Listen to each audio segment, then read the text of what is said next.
You're scrolling through your phone at 2 a.m., watching couples post their perfect moments online, and that familiar ache hits your chest. The loneliness feels unbearable. You tell yourself that finding the right person will fix everything.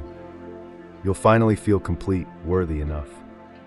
But what if I told you that this very thinking is sabotaging your chances at real love? The romance paradox sounds cruel at first. You can't be truly loved until you learn to be alone. Your mind rebels against this idea. How can isolation lead to connection? How can pushing people away bring them closer?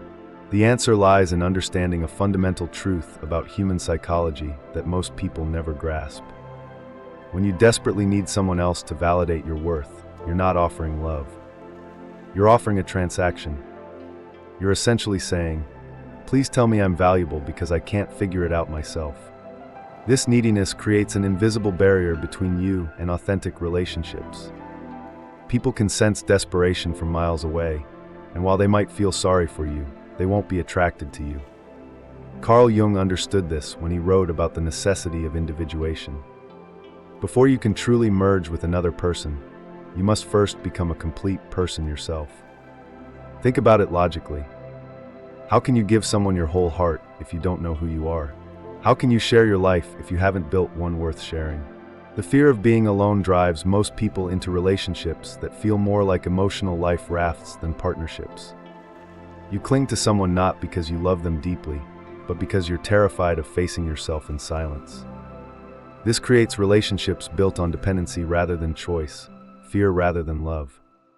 Mark Manson hit on this truth in The Subtle Art of Not Giving a Fuck, when he discussed the importance of rejecting unhealthy values.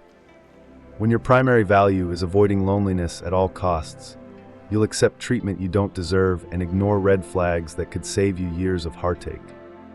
Learning to be alone doesn't mean becoming a hermit or giving up on love. It means developing such a strong sense of self that you choose relationships instead of needing them. When you're comfortable in your own skin, when you enjoy your own company, when you have interests and goals that fulfill you independently, you become magnetic.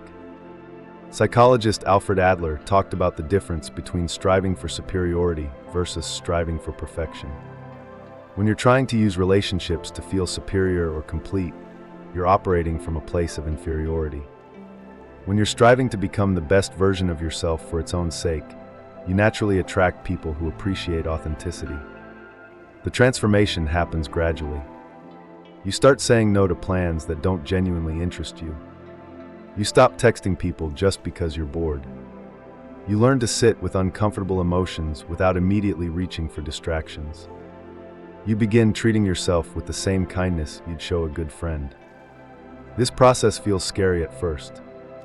Your mind will convince you that if you stop chasing people, you'll end up alone forever. But the opposite happens. When you stop being desperate for attention, people start noticing you for the right reasons. When you stop agreeing with everyone, your actual opinions become interesting.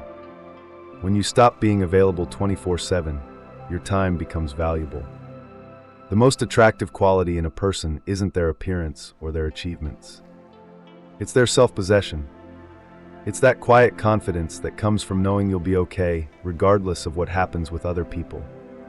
This isn't arrogance or coldness. It's the deep security that comes from having a relationship with yourself.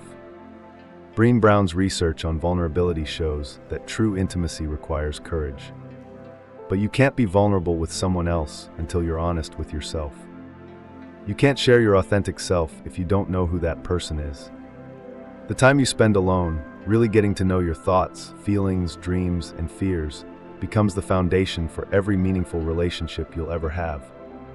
The romance paradox resolves itself when you realize that learning to be alone is actually learning to love yourself. And when you love yourself, you stop looking for someone to complete you and start looking for someone to share your completeness with. That's when real love becomes possible. That's when you stop settling for relationships that drain you and start creating partnerships that inspire you. The person who can be genuinely happy alone is the person everyone wants to be around.